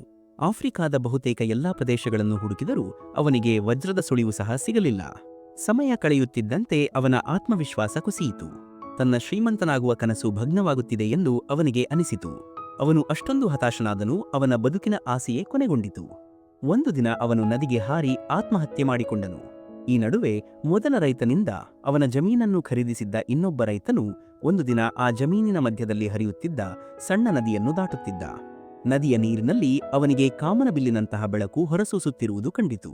ಅವನು ಸೂಕ್ಷ್ಮವಾಗಿ ಗಮನಿಸಿದಾಗ ನದಿಯ ದಡದಲ್ಲಿ ಒಂದು ಕಲ್ಲಿನ ಮೇಲೆ ಸೂರ್ಯನ ಕಿರಣಗಳು ಬಿದ್ದು ಅದು ಹೊಳೆಯುತ್ತಿರುವುದನ್ನು ಕಂಡನು. ಆ ರೈತನು ಬಗ್ಗಿ ಆ ಕಲ್ಲನ್ನು ತೆಗೆದುಕೊಂಡು ಮನೆಗೆ ತಂದ. ಅದು ಒಂದು ಸುಂದರವಾದ ಕಲ್ಲಾಗಿತ್ತು. ಇದನ್ನು ಅಲಂಕಾರಕ್ಕೆ ಬಳಸಬಹುದು ಎಂದು ಯೋಚಿಸಿ ಅವನು ಅದನ್ನು ಮನೆಯಲ್ಲಿ ಅಲಂಕರಿಸಿದ. ಹಲವು ದಿನಗಳವರೆಗೆ ಆ ಕಲ್ಲು ಅವನ ಮನೆಯಲ್ಲಿ ಅಲಂಕೃತವಾಗಿತ್ತು. ಒಂದು ದಿನ ಅವನ ಮನೆಗೆ ಒಬ್ಬ ಸ್ನೇಹಿತ ಬಂದ. ಅವನು ಆ ಕಲ್ಲನ್ನು ನೋಡಿದಾಗ ಆಶ್ಚರ್ಯಚಕಿತನಾದನು. ಅವನು ರೈತನಿಗೆ ಕೇಳಿದ, ಮಿತ್ರನೇ, ನಿನಗೆ ಈ ಕಲ್ಲಿನ ಬೆಲೆ ತಿಳಿದಿದೆಯೇ? ರೈತನು ಇಲ್ಲ ಎಂದು ಉತ್ತರಿಸಿದ. ಅವನ ಸ್ನೇಹಿತನು, ನನ್ನ ಪ್ರಕಾರ ಇದು ವಜ್ರ. ಮತ್ತು ಬಹುಶಃ ಇಲ್ಲಿಯವರೆಗೆ ಕಂಡುಹಿಡಿದ ವಜ್ರಗಳಲ್ಲೇ ಇದು ಅತ್ಯಂತ ದೊಡ್ಡ ವಜ್ರವಾಗಿರಬಹುದು ಎಂದು ಹೇಳಿದನು. ಈ ಮಾತನ್ನು ನಂಬುವುದು ಆ ರೈತನಿಗೆ ಕಷ್ಟವಾಯಿತು. ಅವನು ತನ್ನ ಸ್ನೇಹಿತನಿಗೆ ಆ ಕಲ್ಲು ತನ್ನ ಜಮೀನಿನ ನದಿ ತೀರದಲ್ಲಿ ಸಿಕ್ಕಿತು ಎಂದು ಹೇಳಿದನು. ಅಲ್ಲಿ ಇನ್ನೂ ಇಂತಹ ಕಲ್ಲುಗಳು ಇರಬಹುದು ಎಂದು ಹೇಳಿದನು. ಇಬ್ಬರೂ ಜಮೀನಿಗೆ ಹೋಗಿ ಮಾದರಿಗಾಗಿ ಕೆಲವು ಕಲ್ಲುಗಳನ್ನು ಆರಿಸಿದರು. ನಂತರ ಅವುಗಳನ್ನು ಪರೀಕ್ಷೆಗೆ ಕಳುಹಿಸಲಾಯಿತು. ಪರೀಕ್ಷಾ ವರದಿಯು ಬಂದಾಗ ರೈತನ ಸ್ನೇಹಿತನ ಮಾತು ನಿಜವಾಯಿತು. ಆ ಕಲ್ಲುಗಳು ನಿಜವಾಗಿಯೂ ವಜ್ರಗಳಾಗಿದ್ದವು. ಆ ಜಮೀನಿನಲ್ಲಿ ವಜ್ರಗಳ ಭಂಡಾರವೇ ಇತ್ತು. ಅದು ಆ ಸಮಯದವರೆಗೆ ಕಂಡುಹಿಡಿಯಲಾದ ಅತ್ಯಂತ ಅಮೂಲ್ಯವಾದ ವಜ್ರದ ಗಣಿಯಾಗಿತ್ತು. ಮೊದಲ ರೈತನು ಬೀದಿ ಬೀದಿ ಅಲೆದನು ಮತ್ತು ಕೊನೆಗೆ ಆತ್ಮಹತ್ಯೆ ಮಾಡಿಕೊಂಡನು. ಆದರೆ ವಜ್ರದ ಗಣಿಯು ಅವನ ಸ್ವಂತ ಜಮೀನಿನಲ್ಲಿ ಅವನ ಕಾಲುಗಳ ಕೆಳಗಡೆಯೇ ಇತ್ತು. ಸ್ನೇಹಿತರೆ, ಈ ಕಥೆಯಿಂದ ನಾವು ಕಲಿಯುವ ಪಾಠವೇನೆಂದರೆ, ವಜ್ರಗಳು ಮೊದಲ ರೈತನ ಕಾಲುಗಳ ಕೆಳಗಿದ್ದವು. ಆದರೆ ಅವುಗಳನ್ನು ಅವನು ಗುರುತಿಸಲು ಸಾಧ್ಯವಾಗಲಿಲ್ಲ ಮತ್ತು ಅವುಗಳ ಹುಡುಕಾಟದಲ್ಲಿ ಅಲೆಯುತ್ತಾ ಹೋದನು. ಅದೇ ರೀತಿ ನಾವು ಸಹ ಯಶಸ್ಸನ್ನು ಪಡೆಯಲು ಉತ್ತಮ ಅವಕಾಶಗಳ ಹುಡುಕಾಟದಲ್ಲಿ ಅಲೆದಾಡುತ್ತಿರುತ್ತೇವೆ. ನಮ್ಮ ಸುತ್ತಮುತ್ತಲೇ ಅಡಗಿರುವ ಅವಕಾಶಗಳನ್ನು ನಾವು ಗುರುತಿಸಲು ಸಾಧ್ಯವಾಗುವುದಿಲ್ಲ, ಅಥವಾ ಗುರುತಿಸಿದರೂ ಅವುಗಳಿಗೆ ಮಹತ್ವ ಕೊಡುವುದಿಲ್ಲ. ಜೀವನದಲ್ಲಿ ಯಶಸ್ವಿಯಾಗಬೇಕಿದ್ದರೆ ಬುದ್ಧಿವಂತಿಕೆ ಮತ್ತು ವಿವೇಕದಿಂದ ಆ ಅವಕಾಶಗಳನ್ನು ಗುರುತಿಸುವುದು ಅವಶ್ಯಕ ಮತ್ತು ತಾಳ್ಮೆಯಿಂದ ನಿರಂತರವಾಗಿ ಕೆಲಸ ಮಾಡುವುದು ಅಗತ್ಯ. 12ನೆಯ ಉಪದೇಶ: ಜನಗಳ ಅಭಿಪ್ರಾಯದ ಮಹತ್ವ. ಇಂದಿನ ಪ್ರೇರಕ ಭಾಷಣಕಾರರು, ಮೋಟಿವೇಶನಲ್ ಸ್ಪೀಕರ್ಸ್ ಹೇಳುತ್ತಾರೆ, ಜನರು ಏನು ಹೇಳುತ್ತಾರೆ ಎಂಬುದರ ಬಗ್ಗೆ ಚಿಂತಿಸಬೇಡಿ, ಏಕೆಂದರೆ ಜನರ ಕೆಲಸವೇ ಹೇಳುವುದು. ಆದರೆ ಜಗತ್ತಿನ ಅತಿದೊಡ್ಡ ಪ್ರೇರಕ ಭಾಷಣಕಾರ, ಅಂದರೆ ಸ್ವತಃ ಶ್ರೀಕೃಷ್ಣ, ಮಹಾಭಾರತದಲ್ಲಿ ಅರ್ಜುನನಿಗೆ ಏನು ಹೇಳಿದರು ಎಂಬುದನ್ನು ಗಮನಿಸಿ. ಅರ್ಜುನನು, ಮಾಧವ, ಇವರೆಲ್ಲರೂ ನನ್ನ ಚಿಕ್ಕಪ್ಪಂದಿರು, ನನ್ನ ಗುರುಗಳು. ನಾನು ಅವರನ್ನು ಕೊಲ್ಲಲು ಸಾಧ್ಯವಿಲ್ಲ. ನಾನು ಯುದ್ಧ ಮಾಡುವುದಿಲ್ಲ ಎಂದು ಹೇಳಿದಾಗ ಶ್ರೀಕೃಷ್ಣನು ಹೇಳಿದರು, ಹೇ ಪಾರ್ಥ, ಮನಸ್ಸಿನ ಈ ದುರ್ಬಲತೆಯನ್ನು ತ್ಯಜಿಸು. ನಪುಂಸಕತ್ವವನ್ನು ಪಡೆಯಬೇಡ. ಗಾಂಡೀವವನ್ನು ಎತ್ತು ಮತ್ತು ಯುದ್ಧ ಮಾಡು. ಏಕೆಂದರೆ ನೀನು ಈ ಯುದ್ಧಭೂಮಿಯಲ್ಲಿ ಬಂದು ಯುದ್ಧ ಮಾಡದಿದ್ದರೆ ಜನರು ಯುಗ ಯುಗಾಂತರಗಳವರೆಗೆ ನಿನ್ನನ್ನು ಹೇಡಿ ಮತ್ತು ಹೆದರುಬುಕ್ಕ ಎಂದು ಕರೆಯುತ್ತಾರೆ. ಇಲ್ಲಿ ಶ್ರೀಕೃಷ್ಣನು ಅರ್ಜುನನಿಗೆ ನೀನು ಯುದ್ಧ ಮಾಡದಿದ್ದರೆ ಜಗತ್ತು ನಿನ್ನನ್ನು ಹೇಡಿ ಎಂದು ಕರೆಯುತ್ತದೆ ಎಂದು ಹೇಳುತ್ತಿದ್ದಾರೆ. ಇದರಿಂದ ನೀವು ನೀವೇ ಅರ್ಥ ಮಾಡಿಕೊಳ್ಳಬಹುದು, ಜನರು ಏನು ಹೇಳುತ್ತಾರೆ ಎಂಬುದರ ಬಗ್ಗೆ ಚಿಂತಿಸಬೇಕೇ ಅಥವಾ ಇಲ್ಲವೇ ಎಂದು. ಒಂದು ವೇಳೆ ಯಾರಿಗಾದರೂ ಜನರ ಕೆಟ್ಟ ಮಾತಿಗೆ ಭಯವಿಲ್ಲದಿದ್ದರೆ ಅವರು ತಪ್ಪು ಮತ್ತು ಅನೈತಿಕ ಕೆಲಸಗಳನ್ನು ಮಾಡುವ ಮೊದಲು ಯೋಚಿಸುವುದಿಲ್ಲ. ಹಾಗಾಗಿ ಇಬ್ಬರು ಜನರು ನಿಮಗೆ ಏನಾದರೂ ಕೆಟ್ಟದ್ದನ್ನು ಹೇಳಿದರೆ ಅದನ್ನು ಕೇಳಬೇಡಿ. ಆದರೆ ಎಲ್ಲ ಜನರು ನಿಮಗೆ ತಪ್ಪು ಮಾಡುತ್ತಿದ್ದೀರಿ ಎಂದು ಹೇಳಿದರೆ ಆಗ ಜನರ ಕೆಲಸವೇ ಹೇಳುವುದು ಎಂದು ಸುಮ್ಮನೆ ಇರಬೇಡಿ. ನಿಮ್ಮೊಳಗೆ ಇಳುಕಿ ನೋಡಿ ನೀವು ಎಲ್ಲಿ ತಪ್ಪು ಮಾಡುತ್ತಿದ್ದೀರಿ ಎಂದು. 13ನೆಯ ಉಪದೇಶ: ಜಯ ಮತ್ತು ವೈಯಕ್ತಿಕ ಸಂಘರ್ಷ. ಯೋಚನೆಯ ಕಾರಣದಿಂದ ಕೆಲವರು ಮಾಲೀಕರಾಗುತ್ತಾರೆ ಮತ್ತು ಕೆಲವರು ಸೇವಕರಾಗುತ್ತಾರೆ. ಮುಂದಕ್ಕೆ ಹಾಕುವವರು ಅಲ್ಲ, ಏನಾದರೂ ಮಾಡುವವರು ಮಾತ್ರ ಈ ಜಗತ್ತಿನಲ್ಲಿ ಮುಂದೆ ಸಾಗುತ್ತಾರೆ. ಯಾರು ಸಮಯದೊಂದಿಗೆ ತಮ್ಮನ್ನು ತಾವು ಬದಲಾಯಿಸಿಕೊಳ್ಳುತ್ತಾರೋ ಅವರೇ ತಮ್ಮ ಪ್ರಕಾರ ಜಗತ್ತನ್ನು ಬದಲಾಯಿಸಲು ಸಾಧ್ಯ. ಜೀವನದಲ್ಲಿ ಪ್ರತಿಯೊಬ್ಬರೂ ಸೋಲುತ್ತಾರೆ, ಆದರೆ ಅದರಿಂದ ಕಲಿಯುವವರು ಮಾತ್ರ ಗೆಲ್ಲುತ್ತಾರೆ. ಗೆಲ್ಲುವವರು ಮತ್ತು ಸೋಲುವವರ ನಡುವೆ ಇರುವುದು ಕೇವಲ ಇಷ್ಟೇ ವ್ಯತ್ಯಾಸ: ಸೋತವರು ಸೋಲನ್ನು ಒಪ್ಪಿಕೊಂಡರು ಮತ್ತು ಗೆದ್ದವರು ಸೋಲನ್ನು ಒಪ್ಪಿಕೊಳ್ಳಲಿಲ್ಲ. ಇಂದು ಕೆಲಸ ಮಾಡುವವರು ಮಾತ್ರ ಮುಂದೆ ಆಳುತ್ತಾರೆ. ನಿಮಗೆ ನಿಮ್ಮ ಬಗ್ಗೆಯೇ ಹೆಮ್ಮೆ ಅನಿಸುವವರೆಗೆ ಕೆಲಸ ಮಾಡಿ. ಯಾರು ತಮ್ಮ ಮೇಲೆ ನಂಬಿಕೆ ಇಡುತ್ತಾರೋ ಅವರಿಂದ ಭಯವೂ ಸಹ ಹೆದರುತ್ತದೆ. ಈ ಜಗತ್ತಿನಲ್ಲಿ ನಿಮಗೆ ಎಲ್ಲವೂ ಸಿಗಬಹುದು, ಕೇವಲ ಅದನ್ನು ಪಡೆಯುವ ಹಠ ನಿಮ್ಮಲ್ಲಿ ಇರಬೇಕು. ಯಾರು ತಮ್ಮನ್ನು ತಾವೇ ಚೆನ್ನಾಗಿ ಅರ್ಥ ಮಾಡಿಕೊಳ್ಳುತ್ತಾರೋ ಅವರಿಗೆ ಇನ್ನೊಬ್ಬರಿಂದ ಏನನ್ನೂ ಅರ್ಥ ಮಾಡಿಕೊಳ್ಳುವ ಅಗತ್ಯವಿರುವುದಿಲ್ಲ. ನಿಮ್ಮ ಗೆಲ್ಲುವ ಸಾಧ್ಯತೆಗಳು ಹೆಚ್ಚಿವೆ. ಪ್ರಯತ್ನ ಮಾಡಿ ನೋಡಿ. ಯುದ್ಧವು ಕೇವಲ ನಿಮ್ಮ ವಿರುದ್ಧ ಮಾತ್ರ ಇರಬೇಕು. ಯಾವ ಮನುಷ್ಯನು ಹಠವಾದಿಯಾಗಿರುತ್ತಾನೋ ಅವನಿಗೆ ಪ್ರತಿ ಗುರಿಯೂ ಸುಲಭವಾಗುತ್ತದೆ. ಶ್ರೀಕೃಷ್ಣನು ಹೇಳುತ್ತಾರೆ, ನಿಮ್ಮ ಗುರಿಯನ್ನು ತಲುಪುವ ಮಾರ್ಗವನ್ನು ನೀವೇ ನಿರ್ಮಿಸಿಕೊಳ್ಳಿ. ಯಾರ ನಿರೀಕ್ಷೆಯಲ್ಲಿಯೂ ಕುಳಿತುಕೊಳ್ಳಬೇಡಿ. ಸಮಯ ಮತ್ತು ಪರಿಸ್ಥಿತಿಗಳು ನಿಮ್ಮ ಮುಂದೆ ಬಾಗುವಂತೆ ಏನಾದರೂ ಮಾಡಿ. ಏನನ್ನಾದರೂ ಸಾಧಿಸುವವರು ಯಾರಿಗಾಗಿಯೂ ಕಾಯುವುದಿಲ್ಲ, ಅವರು ಕೇವಲ ತಮ್ಮ ಮಾರ್ಗದಲ್ಲಿ ಹೊರಡುತ್ತಾರೆ. ನಮ್ಮ ಜೀವನವು ಸೈಕಲ್ ಓಡಿಸಿದಂತೆಯೇ ಇದೆ. ಸಮತೋಲನವನ್ನು ಕಾಪಾಡಿಕೊಳ್ಳಲು ನಾವು ನಿರಂತರವಾಗಿ ಚಲಿಸುತ್ತಲೇ ಇರಬೇಕು. ಯಾವಾಗಲೂ ಸಂತೋಷದಲ್ಲಿ ಹೂಡಿಕೆ ಮಾಡಿ. ನೀವು ಎಷ್ಟು ಹೆಚ್ಚು ಸಂತೋಷವನ್ನು ಸಂಗ್ರಹಿಸುತ್ತೀರೋ ಅಷ್ಟೇ ಉತ್ತಮ ಅನುಭವ ನಿಮಗೆ ಆಗುತ್ತದೆ. ಜೀವನದಲ್ಲಿ ಯಾವಾಗಲೂ ನಗಲು ಕಾರಣ ಸಿಗದಿರಬಹುದು, ಆದರೆ ನಿಮ್ಮ ನಗು ಇತರರಿಗೆ ನಗಲು ಕಾರಣವಾಗುತ್ತದೆ. ಪ್ರತಿದಿನ ಒಳ್ಳೆಯ ದಿನವಾಗಿಲ್ಲದಿರಬಹುದು, ಆದರೆ ಪ್ರತಿದಿನ ಏನಾದರೂ ಒಳ್ಳೆಯದು ಖಂಡಿತವಾಗಿಯೂ ನಡೆಯುತ್ತದೆ. ನಿಮ್ಮ ಜೀವನವು ಎಷ್ಟೇ ಕೆಟ್ಟದಾಗಿ ನಡೆಯುತ್ತಿದ್ದರೂ ಪ್ರತಿದಿನ ಬೆಳಿಗ್ಗೆ ನಿಮಗೆ ಬದುಕು ಸಿಕ್ಕಿದ್ದಕ್ಕಾಗಿ ನೀವು ಧನ್ಯವಾದ ಹೇಳಬೇಕು. ಇತರರಿಗೆ ಸಣ್ಣ ಸಣ್ಣ ಸಹಾಯಗಳನ್ನು ಮಾಡುತ್ತಾ ಇರಿ. ಹಲವು ಬಾರಿ ಈ ಸಣ್ಣ ಸಹಾಯಗಳು ಇತರರ ಹೃದಯದಲ್ಲಿ ದೊಡ್ಡ ಸ್ಥಾನವನ್ನು ಗಳಿಸುತ್ತವೆ. ನಾವು ಕುಳಿತಾಗ ನಾವು ಭಯವನ್ನು ಸೃಷ್ಟಿಸುತ್ತೇವೆ. ನಾವು ಕಾರ್ಯ ಮಾಡಿದಾಗ ನಾವು ಅದನ್ನು ದೂರ ಮಾಡುತ್ತೇವೆ. ನಿಮ್ಮ ಗುರಿ ಚಿಕ್ಕದಾಗಿದ್ದರೂ ಪರವಾಗಿಲ್ಲ, ಆದರೆ ನಿಮ್ಮ ಸಂಕಲ್ಪ ಯಾವಾಗಲೂ ದೊಡ್ಡದಾಗಿರಲಿ. ಯಾವ ವ್ಯಕ್ತಿಯಲ್ಲಿ ಆತ್ಮವಿಶ್ವಾಸವಿರುತ್ತದೆಯೋ ಅವನು ಇತರರ ವಿಶ್ವಾಸವನ್ನು ಗಳಿಸುತ್ತಾನೆ. ವಿಭಿನ್ನವಾಗಿ ಏನನ್ನಾದರೂ ಮಾಡುವ ಹಂಬಲ ಇದ್ದರೆ ಹೃದಯ ಮತ್ತು ಮೆದುಳಿನ ನಡುವೆ ದಂಗೆ ಏಳುವುದು ಸಹಜ. ಸಂಘರ್ಷವು ಎಷ್ಟು ಕಠಿಣವಾಗಿರುತ್ತದೆಯೋ ಗೆಲುವು ಅಷ್ಟೇ ಅದ್ಭುತವಾಗಿರುತ್ತದೆ. ಯಾವುದೇ ವ್ಯಕ್ತಿಯು ತನ್ನ ಕಾರ್ಯಗಳಿಂದ ಶ್ರೇಷ್ಠನಾಗುತ್ತಾನೆ, ತನ್ನ ಜನನದಿಂದಲ್ಲ. ನಿಮ್ಮ ಮೇಲೆ ನೀವೇ ಹೆಮ್ಮೆಪಡುವಂತಹ ಏನನ್ನಾದರೂ ಮಾಡಿ. ನೆಲದಿಂದ ಮೇಲಕ್ಕೆ ಏಳುವವರ ಹೆಸರು ಮಾತ್ರ ಆಕಾಶದವರೆಗೆ ಹರಡುತ್ತದೆ. ಯಶಸ್ವಿಯಾಗಲು ಸಿದ್ಧರಾಗಿರುವುದು ಬಹಳ ಮುಖ್ಯ. ಇತಿಹಾಸವನ್ನು ಬರೆಯಲು ಲೇಖನಿಯಲ್ಲ, ಧೈರ್ಯ ಬೇಕಾಗುತ್ತದೆ. ಯಶಸ್ವಿ ಎಂದರೆ ಯಾರು ತಮ್ಮೊಂದಿಗೆ ರಾಜಿ ಮಾಡಿಕೊಂಡಿಲ್ಲವೋ ಅವರು. ಜೀವನದಲ್ಲಿ ಕೆಲಸ ಮಾಡಿ ಜೀವನವನ್ನು ಸುಲಭ ಮಾಡುವುದಕ್ಕೆ ಬದಲಾಗಿ ಮಹಾನ್ ಮಾಡಿ. ನಿಮ್ಮ ಯೋಚನೆ ಎಷ್ಟು ದೊಡ್ಡದಾಗಿರುತ್ತದೆಯೋ ನಿಮ್ಮ ಯಶಸ್ಸು ಅಷ್ಟೇ ದೊಡ್ಡದಾಗಿರಲು ಸಾಧ್ಯ.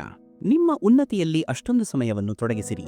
ನಿಮಗೆ ಬೇರೆಯವರ ಕೆಟ್ಟದ್ದನ್ನು ನೋಡಲು ಸಮಯವೇ ಸಿಗಬಾರದು. ಸಮಯದೊಂದಿಗೆ ಬದಲಾಗಿರಿ ಅಥವಾ ಸಮಯವನ್ನು ಬದಲಾಯಿಸಲು ಕಲಿಯಿರಿ. ನಿಮ್ಮ ಅನಿವಾರ್ಯತೆಗಳನ್ನು ದೂಷಿಸಬೇಡಿ. ಪ್ರತಿ ಪರಿಸ್ಥಿತಿಯಲ್ಲಿ ನಡೆಯಲು ಕಲಿಯಿರಿ. ನಿಮ್ಮಿಂದ ಸಾಧ್ಯವಿಲ್ಲ ಎಂದು ಹೇಳಿದ ಪ್ರತಿಯೊಂದು ಧ್ವನಿಯನ್ನು ಅಡಗಿಸಬೇಕು. ಕಷ್ಟಪಡಿ, ತಾಳ್ಮೆ ಇಡಿ, ನಂಬಿಕೆ ಇಡಿ. ಯಾವುದು ನಿಮ್ಮದೋ ಅದು ನಿಮಗೆ ಸಿಕ್ಕೇ ಸಿಗುತ್ತದೆ. ಕಲ್ಲು ಹೊಡೆದರೆ ಗಾಜು ಒಡೆಯುತ್ತದೆ, ಆದರೆ ಕಲ್ಲನ್ನೇ ಒಡೆಯುವ ಗಾಜನ್ನು ಹುಡುಕಿ. ನಿಮ್ಮ ಆದಾಯ ಕೇವಲ ನಿಮ್ಮ ಸಂಬಳವಾಗಿದ್ದರೆ ನೀವು ಬಡತನದಿಂದ ಕೇವಲ ಒಂದು ಹೆಜ್ಜೆ ಮುಂದಿದ್ದೀರಿ ಎಂದರ್ಥ. ನಿಮ್ಮ ಕನಸುಗಳ ಹಿಂದೆ ಅಷ್ಟೊಂದು ಓಡಿ ಒಂದು ದಿನ ನಿಮ್ಮನ್ನು ಪಡೆಯುವುದು ಇತರರಿಗೆ ಒಂದು ಕನಸಾಗಿ ಪರಿವರ್ತನೆಯಾಗಬೇಕು. ನೀವು ಸೋಲುವ ಧೈರ್ಯವನ್ನು ಹೊಂದಿಲ್ಲದಿದ್ದರೆ ನೀವು ಯಶಸ್ಸನ್ನು ಪಡೆಯಲು ಸಾಧ್ಯವಿಲ್ಲ. ಶ್ರೀಕೃಷ್ಣನು ಹೇಳುತ್ತಾರೆ, ಮುತ್ತುಗಳು ಎಂದಿಗೂ ತೀರದಲ್ಲಿ ತಾನಾಗಿಯೇ ಬರುವುದಿಲ್ಲ. ಅವುಗಳನ್ನು ಪಡೆಯಲು ಸಮುದ್ರದಲ್ಲಿ ಇಳಿಯಲೇಬೇಕು. ನೀವು ಹಿಂದೆಂದೂ ಪಡೆಯದಿರುವ ಏನನ್ನಾದರೂ ಪಡೆಯಲು ಬಯಸಿದರೆ ನೀವು ಹಿಂದೆಂದೂ ಮಾಡದಿರುವ ಏನನ್ನಾದರೂ ಮಾಡಬೇಕಾಗುತ್ತದೆ. ನಿದ್ರೆಯನ್ನು ಅಷ್ಟೊಂದು ಪ್ರೀತಿಸಬೇಡಿ. ನಿಮ್ಮ ಗುರಿ ಕನಸಾಗಿಯೇ ಉಳಿಯಬಹುದು. ನೀವು ಸಕಾರಾತ್ಮಕವಾಗಿ ಮಾತನಾಡಿದರೆ ನಿಮಗೆ ಎಲ್ಲವೂ ಸಕಾರಾತ್ಮಕವಾಗಿಯೇ ಕಾಣುತ್ತದೆ. ಪ್ರತಿ ಪರಿಸ್ಥಿತಿಯಲ್ಲಿಯೂ ಒಳ್ಳೆಯದನ್ನು ನೋಡಲು ನಿಮ್ಮ ಮನಸ್ಸಿಗೆ ತರಬೇತಿ ನೀಡಿ. ನೀವು ಕೆಟ್ಟ ಪರಿಸ್ಥಿತಿಯಲ್ಲಿಯೂ ನಿಮ್ಮನ್ನು ಸಕಾರಾತ್ಮಕವಾಗಿ ಇಟ್ಟುಕೊಂಡರೆ ಅದೇ ನಿಮ್ಮ ಗೆಲುವು. ನೀವು ಇದನ್ನು ಮಾಡಲು ಸಾಧ್ಯವಿದೆ ಎಂದು ಮನಸ್ಸಿನಲ್ಲಿ ದೃಢವಾಗಿ ನಿರ್ಧರಿಸಿದರೆ ನಿಮ್ಮ ಅರ್ಧ ಗೆಲುವು ಅಲ್ಲಿಯೇ ಆಗಿರುತ್ತದೆ. ನನ್ನ ಯಶಸ್ಸನ್ನು ನೋಡಿ ಅನೇಕರು ಆಶ್ಚರ್ಯಪಟ್ಟಿದ್ದಾರೆ, ಆದರೆ ನನ್ನ ಕಾಲುಗಳ ಗುಳ್ಳೆಗಳನ್ನು ಯಾರೂ ನೋಡಿಲ್ಲ. ನೀವು ಕಳೆದುಕೊಂಡಿದ್ದರ ಬಗ್ಗೆ ಎಂದಿಗೂ ಚಿಂತಿಸಬೇಡಿ. ನಿಮಗೆ ಸಿಕ್ಕಿದ್ದನ್ನು ಎಂದಿಗೂ ಕಳೆದುಕೊಳ್ಳಬೇಡಿ. ಯಶಸ್ಸು ಪಡೆಯಬೇಕಿದ್ದರೆ ಎಂದಿಗೂ ಸಮಯ ಮತ್ತು ಪರಿಸ್ಥಿತಿಗಳ ಬಗ್ಗೆ ಅಳಬೇಡಿ. ಗುರಿ ದೂರವಿದ್ದರೂ ಪರವಾಗಿಲ್ಲ, ಹೆದರಬೇಡಿ. ಏಕೆಂದರೆ ನದಿಯು ಎಂದಿಗೂ ಸಮುದ್ರವು ಇನ್ನೂ ಎಷ್ಟು ದೂರವಿದೆ ಎಂದು ಕೇಳುವುದಿಲ್ಲ. ನಿಮ್ಮ ಭವಿಷ್ಯವು ನೀವು ಇಂದು ಏನು ಮಾಡುತ್ತೀರೋ ಅದರಿಂದ ರೂಪುಗೊಳ್ಳುತ್ತದೆ, ನಾಳೆಯಿಂದಲ್ಲ. ಯಶಸ್ವಿ ವ್ಯಕ್ತಿ ಸಂತೋಷವಾಗಿರಲಿ ಅಥವಾ ಇಲ್ಲದಿರಲಿ, ಆದರೆ ಸಂತೋಷವಾಗಿರುವ ವ್ಯಕ್ತಿ ಖಂಡಿತವಾಗಿಯೂ ಯಶಸ್ವಿಯಾಗುತ್ತಾನೆ. ಪ್ರತಿದಿನ ಬಹಳಷ್ಟು ಬದಲಾವಣೆಗಳಾಗುತ್ತವೆ, ಆದರೆ ನನ್ನ ಧೈರ್ಯವು ಬದಲಾಗುವುದಿಲ್ಲ. ನಾನು ವಿಧಾನಗಳನ್ನು ಬದಲಾಯಿಸುತ್ತೇನೆ, ಆದರೆ ನನ್ನ ಉದ್ದೇಶಗಳು ಬದಲಾಗುವುದಿಲ್ಲ. ಪ್ರತಿಯೊಂದು ದಿನವೂ ಶುಭ ದಿನವಾಗಿರುತ್ತದೆ. ಅಗತ್ಯವಿರುವುದು ಕೇವಲ ಪ್ರಾರಂಭ ಮಾಡುವುದರಲ್ಲಿದೆ. ಜೀವನವನ್ನು ನಡೆಸಲು 2 ಮಾರ್ಗಗಳಿವೆ. ಒಂದು, ಏನು ನಡೆಯುತ್ತಿದೆಯೋ ಅದನ್ನು ನಡೆಯಲು ಬಿಡಿ, ಸಹಿಸಿಕೊಂಡು ಹೋಗಿ. ಅಥವಾ ಎರಡನೆಯದು, ಜವಾಬ್ದಾರಿಯನ್ನು ತೆಗೆದುಕೊಂಡು ಅದನ್ನು ಬದಲಾಯಿಸಿ. ನಿಮ್ಮ ಏಳಿಗೆಗಾಗಿ ಪ್ರಯತ್ನಿಸುತ್ತಾ ಇರಿ. ನಿಮ್ಮನ್ನು ನೀವೇ ಪತನದ ಕಡೆಗೆ ಕೊಂಡೊಯ್ಯಬೇಡಿ. ಏಕೆಂದರೆ ಮನುಷ್ಯನೇ ತನಗೆ ತಾನೇ ಶತ್ರುವೂ ಆಗಿದ್ದಾನೆ ಮತ್ತು ಮಿತ್ರನೂ ಆಗಿದ್ದಾನೆ. ನಮ್ಮ ಪರಮಾತ್ಮ ಶ್ರೀಕೃಷ್ಣನು ನಮಗೆ ನೀಡಿದ ಈ ಮಹಾನ್ ಉಪದೇಶಗಳು ನಮ್ಮೆಲ್ಲರ ಮನಸ್ಸಿನಲ್ಲಿ ಸದಾ ನೆಲೆಸಲಿ. ಪ್ರಿಯ ವೀಕ್ಷಕರೇ, ನಮ್ಮ ಕನ್ನಡ ವಿಚಾರಧಾರೆಗಳು ವಾಹಿನಿಯಲ್ಲಿ ನೀವು ಈ ದಿವ್ಯಗೀತಾ ಸಾರವನ್ನು ಶ್ರದ್ಧೆಯಿಂದ ಆಲಿಸಿದ್ದೀರಿ ಎಂದು ಭಾವಿಸುತ್ತೇವೆ. ಈ ಮಹಾಜ್ಞಾನವು ನಿಮ್ಮ ಜೀವನದ ದಾರಿಯನ್ನು ಬೆಳಗಲಿ. ನಾವು ಹಂಚಿಕೊಂಡ ಈ ಜ್ಞಾನವರ್ಧಕ ವಿಡಿಯೋವು ನಿಮಗೆ ಇಷ್ಟವಾಗಿದ್ದರೆ ದಯವಿಟ್ಟು ಈ ವಿಡಿಯೋವನ್ನು ಇಷ್ಟಪಡಿ ನಿಮ್ಮ ಅಮೂಲ್ಯವಾದ ಅಭಿಪ್ರಾಯಗಳನ್ನು ಮತ್ತು ಅನಿಸಿಕೆಗಳನ್ನು ನಮಗೆ ಪ್ರತಿಕ್ರಿಯೆಗಳ ಮೂಲಕ ತಿಳಿಸಿ. ಮತ್ತು ನಮ್ಮ ಈ ಕನ್ನಡ ವಿಚಾರಧಾರೆಗಳು ವಾಹಿನಿಗೆ ನೀವು ಚಂದಾದಾರರಾಗುವುದನ್ನು ಮರೆಯಬೇಡಿ. ನಿಮ್ಮ ಪ್ರೀತಿ ಮತ್ತು ಸಹಕಾರದಿಂದಲೇ ನಾವು ಇಂತಹ ಮತ್ತಷ್ಟು ಅಮೂಲ್ಯ ಜ್ಞಾನವನ್ನು ನಿಮ್ಮೆಲ್ಲರಿಗೆ ತಲುಪಿಸಲು ಸಾಧ್ಯವಾಗುತ್ತದೆ. ನಿಮ್ಮೆಲ್ಲರ ಜೀವನದಲ್ಲಿ ಶಾಂತಿ, ನೆಮ್ಮದಿ ಮತ್ತು ಸಮೃದ್ಧಿ ನೆಲೆಸಲಿ ಎಂದು ಪ್ರಾರ್ಥಿಸುತ್ತಾ ಮುಂದಿನ ಹೊಸ ವಿಡಿಯೋದೊಂದಿಗೆ ನಾವು ನಿಮ್ಮನ್ನು ಭೇಟಿ ಮಾಡುತ್ತೇವೆ. ಅಲ್ಲಿಯವರೆಗೆ ನಿಮ್ಮೆಲ್ಲರ ಯೋಗಕ್ಷೇಮವನ್ನು ನೋಡಿಕೊಳ್ಳಿ. ಓಂ ನಮೋ ಭಗವತೆ ವಾಸುದೇವಾಯ. ಜೈ ಶ್ರೀಕೃಷ್ಣ.